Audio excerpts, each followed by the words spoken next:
10 سال میں جو اس وقت بھی جو فہرست 110 لوگوں کی جن کو پھانسی کی سزا کا اعلان ہوا ہے، ان میں سے صرف 6 مسلمان ہیں، باقی کون ہیں؟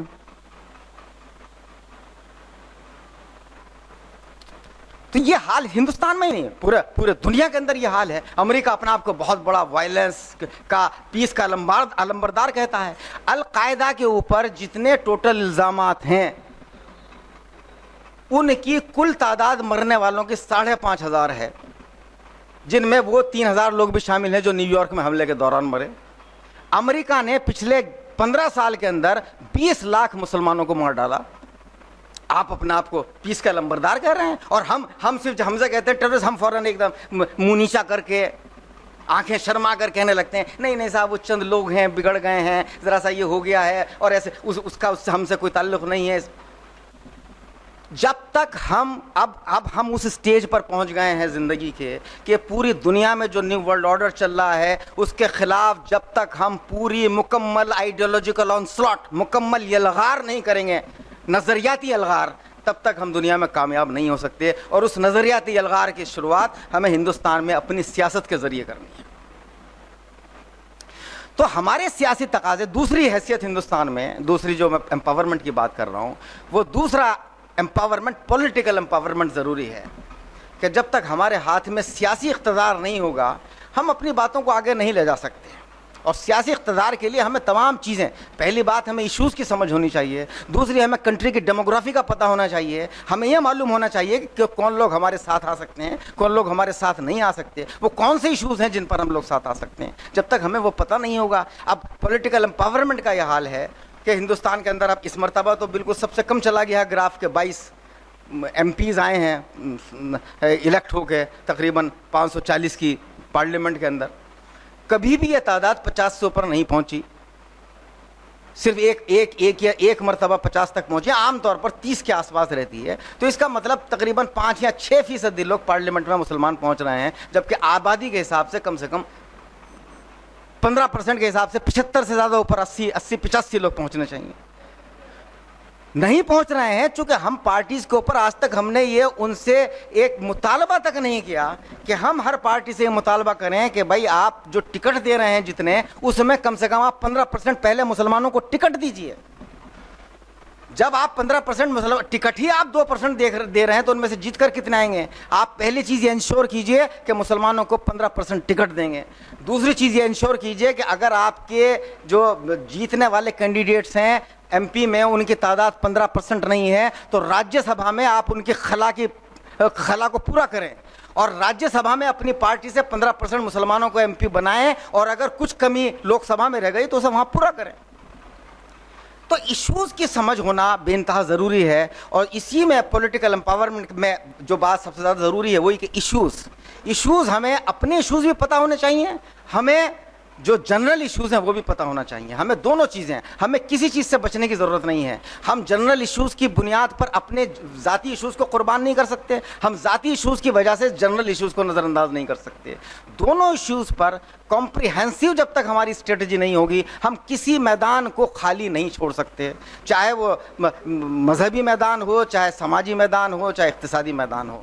تیسری جو چیز ضروری ہے وہ ہے اکنامک امپاورمنٹ کی، کہ ہمارا پولیٹیکل امپاورمنٹ جو ہمارا جو سیاسی ہدف ہے وہ اس لیے حاصل نہیں ہو پاتا کہ ہم اکنامیکلی بے انتہا ویک ہیں۔ اکنامی کے بغیر کوئی پولیٹیکل پارٹی آگے نہیں بڑھ سکتی، کوئی پولیٹیکل لیڈرز پیدا نہیں ہو سکتے جہاں جیسے ملک میں۔ تو حال یہ ہے کہ ہندوستان کے اندر جو 1000 ٹاپ موسٹ کمپنیز ہیں انلسٹڈ، ان میں سے جو مسلم چیئرمین جن کمپنیز کے ہیں ان کی تعداد مشکل سے 10 یا 11 ہے، جبکہ یہ تعداد کم سے کم 150 ہونی چاہیے۔ ہم 20 کروڑ کنزیومر ہیں ہندوستان کے اندر، تو ہم کنزیومر انڈسٹری بڑی لیول پر ہم کیوں قائم نہیں کر سکتے؟ ہم کیوں دوسروں کے بنائے ہوئے بسکٹ کھاتے ہیں؟ ہم کیوں دوسروں کے بنائے ہوئے کپڑے پہنتے ہیں؟ ہم کیوں دوسروں کے بنائے ہوئے باقی فوڈ پروڈکٹس استعمال کرتے ہیں؟ چلیے ہم جہاز نہ بنا سکتے ہوں، ہم گاڑیاں نہ بنا سکتے ہوں، کیا ہم بسکٹ نہیں بنا سکتے؟ کیا ہمارے ہوٹل نہیں ہو سکتے؟ کیا ہمارے یہاں سے آپ الہ آباد سے لکھنؤ تک چلے جائیے، الہ آباد سے دہلی تک چلے جائیے، راستے میں جتنے ہوٹل اور ڈھابے ملیں گے ان میں کتنی تعداد مسلمانوں کی ملے گی؟ نہ کے برابر ملے گی۔ ہم انڈسٹریز میں دیکھیے احادیث بھی اور قرآن بھی موجود ہے، اور وہ یہ کہتا ہے کہ تجارت کو ایک بڑا اہم جب ہم یہ قرآن جب بار بار یہ کہتا ہے کہ زکوٰۃ دو زکوٰۃ دو، تو اس کا بھی ہم لوگ ہمارے اسکالرس اسلامک اسکالرس نے اس کا بھی ایک بڑا ایک پیسیو نظریہ پیش کیا زکوٰۃ کا کہ صاحب زکوٰۃ دیجئے اور زکوٰۃ سے غربت دور ہو جائے گی، بس اتنی بات کہہ کر ہم آگے بڑھ جاتے ہیں۔ جب اللہ تعالیٰ کہتا ہے زکوٰۃ دو زکوٰۃ دو زکوٰۃ دو، تو اس کا مطلب اللہ یہ کہہ رہا ہے کہ زکوٰۃ دینے کے لائق بنو، زکوٰۃ دینے کے لائق بنو۔ اگر آپ زکوٰۃ دینے کے لائق نہیں ہیں تو زکوٰۃ دیں گے کہاں سے؟ آج حالات یہ ہیں کہ زکوٰۃ لینے والوں کی تعداد بہت بڑی ہے اور زکوٰۃ دینے والوں کی تعداد ہے ہی نہیں۔ جو چند بیچارے امیر ہو جاتے ہیں پیدا، ان کے گھر پر صبح سے شام تک ایک قطار لگی رہتی ہے چندے مانگنے والوں کی اور مختلف مانگنے والوں کی، اور جس کو 1000 روپے ملتا ہے وہ باہر یہ کہتا آتا ہے کہ امید تو یہ تھی کہ 10,000 ملیں گے، ملا 1000۔ وہ اکیلا بیچارہ شہر کے اندر 3-4 امیر ہو گئے، ان کی ایک مصیبت آئی رہتی۔ تو ایک اسلامی دائروں میں رہتے ہوئے یہ پہلی شرط ہے، اسلامی دائروں میں رہتے ہوئے اقتصادی ترقی کرنا یہ بے انتہا ضروری ہے۔ اقتصادیات پیسہ بری چیز نہیں ہے اگر جائز طریقے سے کمایا جائے اور جائز طریقے سے خرچ کیا جائے۔ جب تک اکنامک امپاورمنٹ نہیں ہوگا تب تک ہماری ایجوکیشن بھی ہمارے کام آنے والی نہیں ہے۔ آج کیا ہوا ہے کہ ہم نے 25-30 سال سے صرف ایجوکیشنل امپاورمنٹ کے اوپر زور دیا ہے، اسکول قائم کر لیے، بچوں کو اسکولوں میں بھیج دیا، لیکن نتیجہ کیا نکلا ہے کہ ہم صرف ایسے امپلائیز پیدا کر رہے ہیں جو دوسروں کے نوکر ہیں۔ اگر ہم اپنی انڈسٹری کریٹ کریں گے تو ہم امپلائر ہوں گے، ہم امپلائیز ہی نہیں ہوں گے، امپلائر ہوں گے۔ ہم صرف دوسروں کے نوکر بنا رہے ہیں۔ تو اکنامک امپاورمنٹ حاصل کرنا، وہ political empowerment, economic empowerment, social empowerment اور آئیڈیولوجیکل امپاورمنٹ، یہ ساری چیزیں جب تک یکساں طور پر ایک ساتھ بیک وقت، اسی لیے میں اس بات کا قائل نہیں ہوں کہ نہیں صاحب پہلے یہ کر لیجئے یہ بعد میں کر لیجئے۔ معمولی فرق ہو سکتا ہے۔ آپ ہر روز صبح کو اٹھتے ہیں، آپ سب سے پہلے بیت الخلا جا کر اس کے بعد میں وضو کر کے نماز پڑھتے ہیں، غسل کرنا ہو تو غسل کرتے ہیں، تھوڑی دیر بعد ناشتہ کر لیتے ہیں، تھوڑی دیر بعد تیار ہو کر جسے اسکول جانا ہے وہ اسکول چلا جاتا ہے، جسے نوکری پر جانا ہے وہ نوکری کرنے چلا جاتا ہے۔ اس کے بعد میں گھر لوٹ کر آتا ہے، گھر میں وہ لوٹ کر آتا ہے، میاں یا بیوی باہر نکلتی ہے تو گھر میں جو کھانے کا سامان ہے وہ بھی اسی دن مہیا کیا جاتا ہے۔ اسی روز چند گھنٹوں کے فاصلے پر آپ اپنی روزی کا انتظام بھی کرتے ہیں، اپنی نماز روزہ بھی کرتے ہیں، اپنے بچوں کو کھلاتے بھی ہیں، ان کا تھوڑا بہت ریکریشن کی ضرورت ہوتی ہے وہ بھی کرتے ہیں۔ آپ یہ نہیں کہتے کہ نہیں صاحب آج تو میں صرف نماز پڑھوں گا، کل کو میں صرف کھانا کھاؤں گا، پرسوں کو صرف میں کپڑے دھوؤں گا، اس سے اگلے دن میں صرف بازار کا سامان کروں گا۔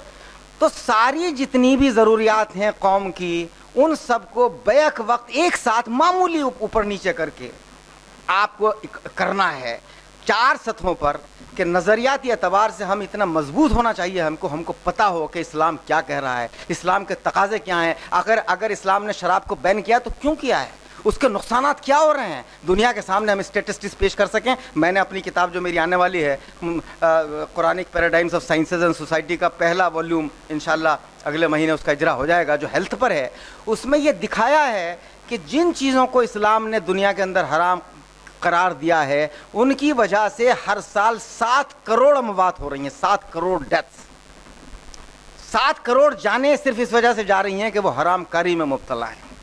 7 کروڑ کوئی معمول، ٹیررزم سے ہر سال مشکل سے 1000 لوگ مرتے ہوں گے، اس کے لیے ساری دنیا کو یرغمال بنا لیا جاتا ہے، لڑائیاں چھیڑ دی جاتی ہیں، جنگیں دن رات، لیکن کتنے بچوں کو ماں کے پیٹ میں قتل کیا جا رہا ہے؟ 5 کروڑ بچوں کو ماں کے پیٹ میں قتل کر دیا جاتا ہے، اس کا ذکر نہیں ہوتا۔ 50 لاکھ لوگ ایڈز سے مر جاتے ہیں، اس کا تذکرہ نہیں ہوتا۔ 22 لاکھ لوگ شراب سے مر جاتے ہیں، اس کا کوئی تذکرہ کرنے والا نہیں ہوتا۔ کرائم سے کتنے مر رہے ہیں، سوسائڈز کتنے، اور اس کا کوئی تذکرہ کرنے والا نہیں۔ تو سیاست کی پہلی شرط یہ ہے کہ ہم خود اپنے ایشوز طے کریں۔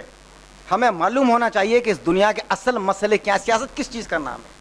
سیاست بنیادی طور پر گورننس کا نام ہے، کہ دنیا کے مسائل کو حل کرنے کی ذمہ داری جس قوم کے اوپر ہوتی ہے اسے ہم سیاست دان کہتے ہیں۔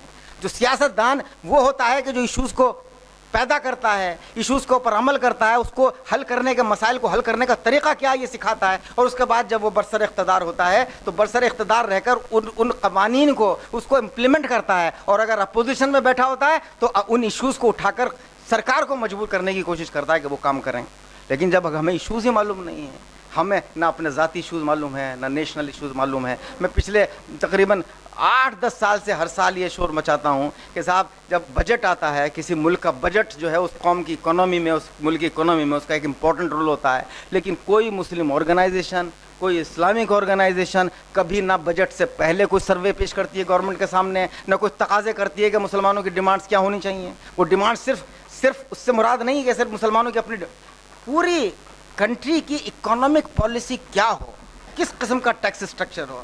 دیکھیے اسلام نے، جب اسلام زکوٰۃ کی بات کرتا ہے، جب اسلام عشر کی بات کرتا ہے، تو یہ ساری چیزیں صرف یہ اس مقصد سے نہیں ہے. اصل میں ہم لوگ ابھی اس چیز کو اتنی تفصیل سے ہم نے پڑھائی سمجھائی نہیں ہے.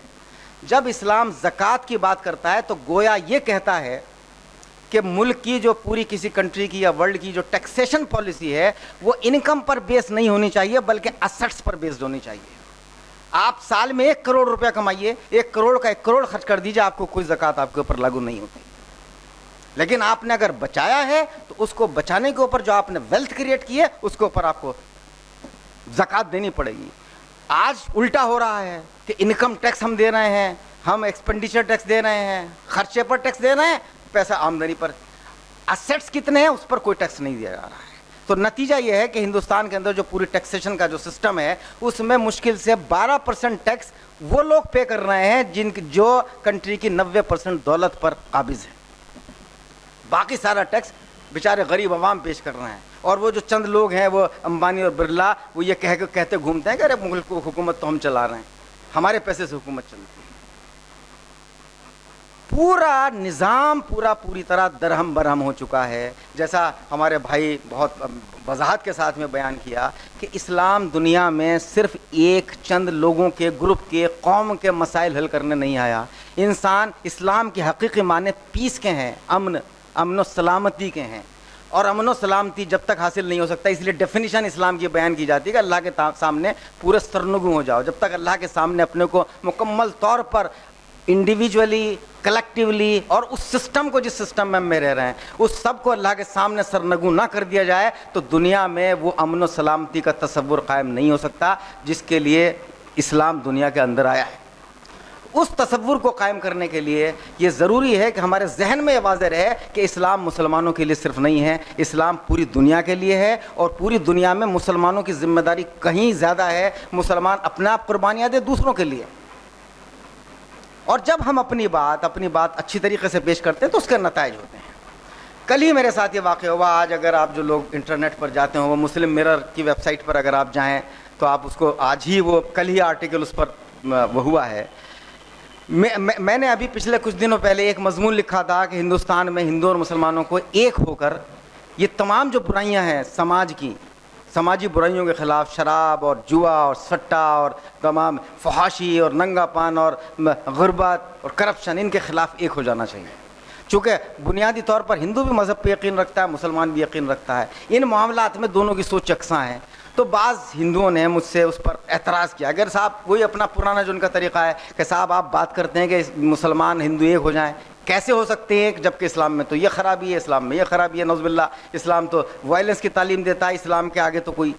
تو ایک IB آفیسر، ایک انٹیلیجنس کے ہائیسٹ آفیشل، ایک ریٹائرڈ، انہوں نے ایک مجھے خط لکھا اور خط میں انہوں نے یہی سب باتیں لکھی کہ صاحب آپ نے ہندو مسلمانوں کی وکالت کی ہے. پہلے تو مجھے یہی تعجب ہو رہا ہے کہ آپ کے اوپر فتویٰ کیوں نہیں عائد ہوا، کہ آپ کے اوپر تو فتویٰ عائد ہو جانا چاہیے تھا.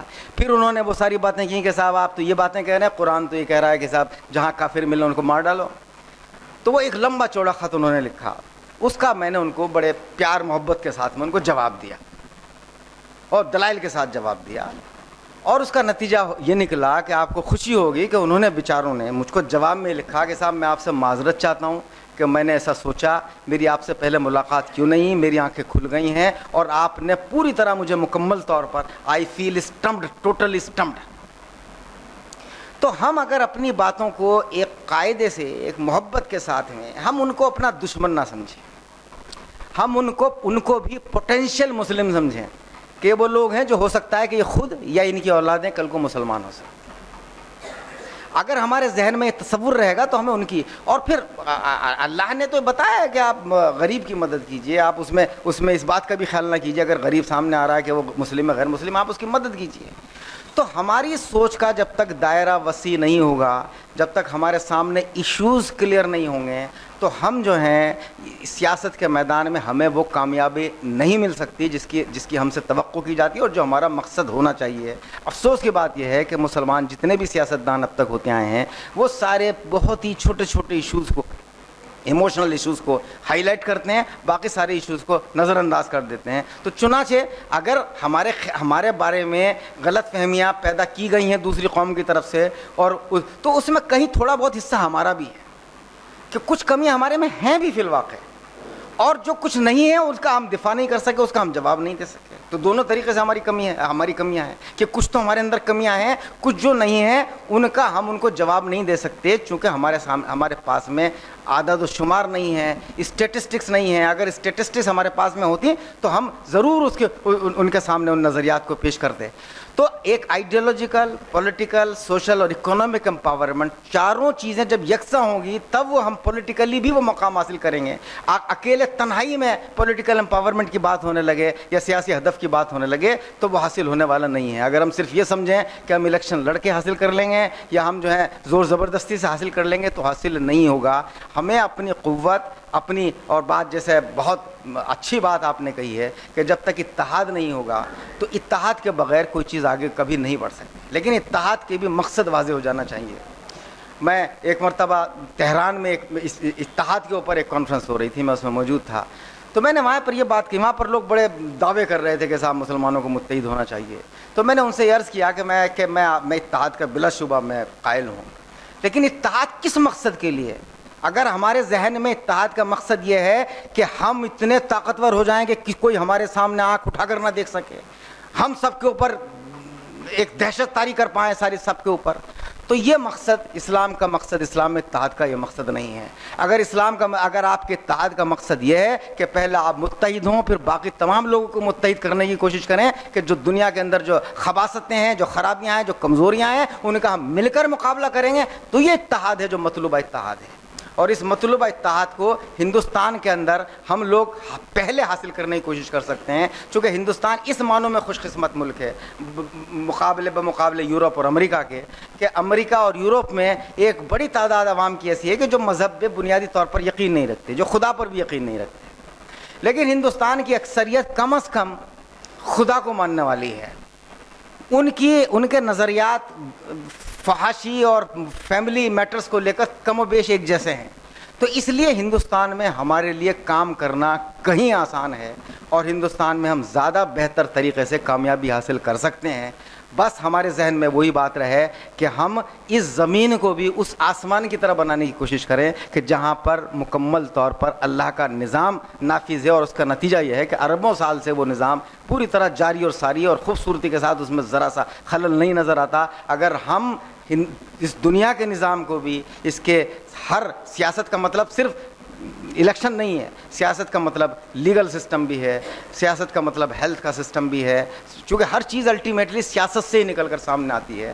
تو جب تک اگر ہم اس کو صحیح کر لیں گے اور اس کو اسلام کے اور قرآن کے جو حقیقی تقاضے ہیں وہ ہمارے ذہن میں واضح ہو جائیں گے، ہم قرآن کو صرف پڑھنے کی چیز نہیں سمجھیں گے بلکہ اس کا اپلیکیشن کریں گے۔ ہمیں یہ سمجھنے کی ضرورت ہے کہ جنت تک پہنچنے کے سارے راستے اس دنیا کی گلیوں سے ہو کر گزرتے ہیں۔ اس دنیا کی گلیوں کو اگر ہم اسلام کے تابع نہیں بنائیں گے تو ہم اس جنت کے حقدار نہیں ہونے والے ہیں۔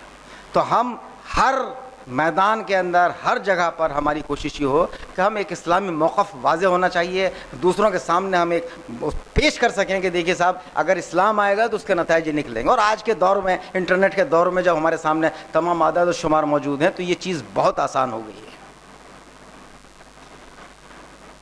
جب میری کتاب Muslims most civilised yet not enough آئی اور اس سے پہلے میں نے اس کو انٹرنیٹ پر پیش کرنا شروع کیا، تو چونکہ میرے مقالات پوری دنیا میں جاتے ہیں اور زیادہ بلکہ مغربی ممالک میں زیادہ جاتے ہیں، تو وہاں پر شروع میں بڑا اختلاف ہوا کہ صاحب یہ کون نیا آدمی پیدا ہو گیا جو یہ کہہ رہا ہے کہ مسلمان دنیا کی مہذب ترین قوم ہے۔ ارے سب سے مہذب قوم تو ویسٹرن ورلڈ ہے، امریکن ورلڈ ہے۔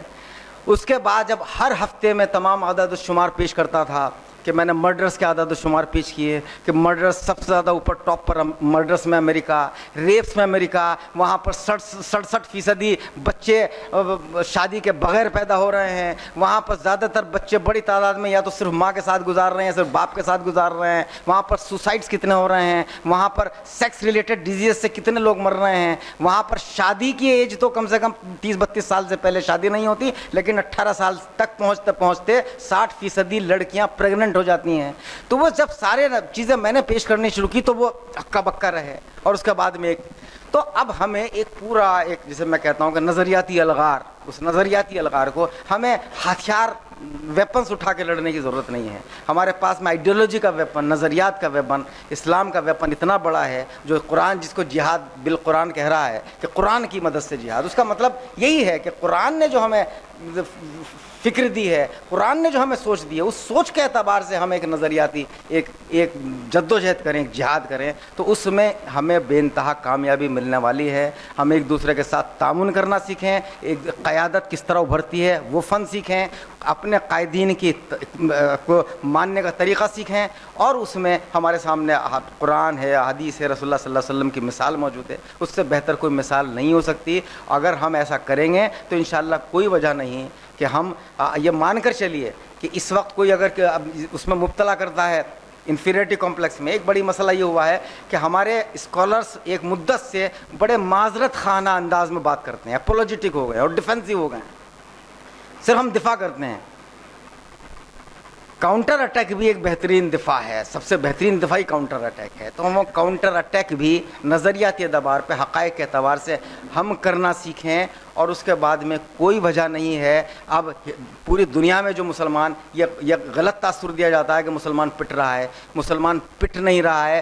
پچھلے 30-35 سال میں 70 سال سے مسلمان جد و جہد کر رہا ہے، اور اس جد و جہد میں کامیاب ہو رہا ہے۔ آج دنیا کے اندر مسلمان حقیقی معنوں میں ایمان رکھنے والوں کی تعداد کہیں زیادہ ہے، نماز پڑھنے والوں کی تعداد کہیں زیادہ ہے، مسلم ممالک کے پاس میں کہیں زیادہ پیسہ ہے، مسلم ممالک کے پاس میں کہیں زیادہ ایجوکیشن ہے۔ اس میں ہم مقابلہ کر رہے ہیں، اس مقابلے میں ہمیں نقصان بھی ہو رہا ہے، لیکن یہ مقابلہ انشاءاللہ ہماری فتح کا باعث بنے گا، اور اس میں ہندوستان کے عوام کو اور ہندوستان کے مسلمانوں کو ایک رول ادا کرنا ہے۔ اس رول کو ادا کرنے کی آپ کی طرف سے جدوجہد ہونی چاہیے۔ اللہ تعالیٰ ہماری ہدایت کرے اور ہماری کوششوں کو کامیاب کرے۔ بہت بہت شکریہ۔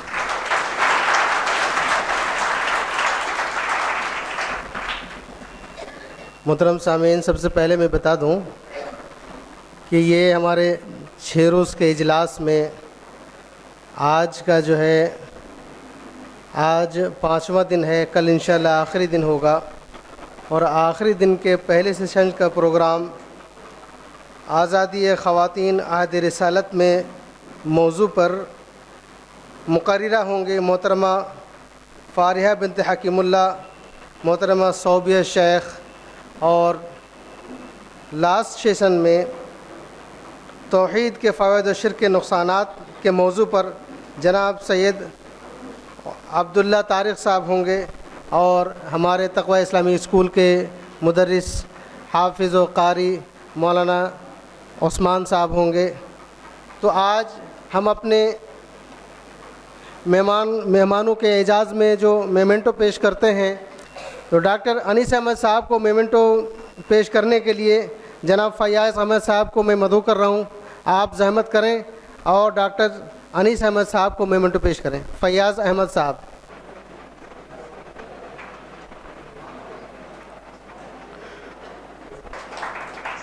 انیس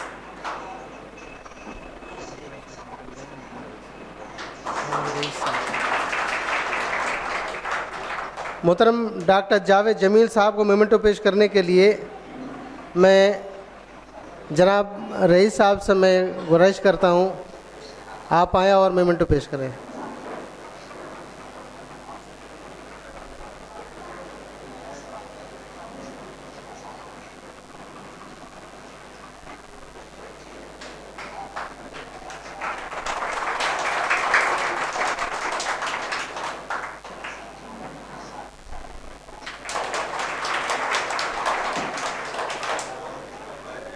بہت بہت شکریہ سامعین۔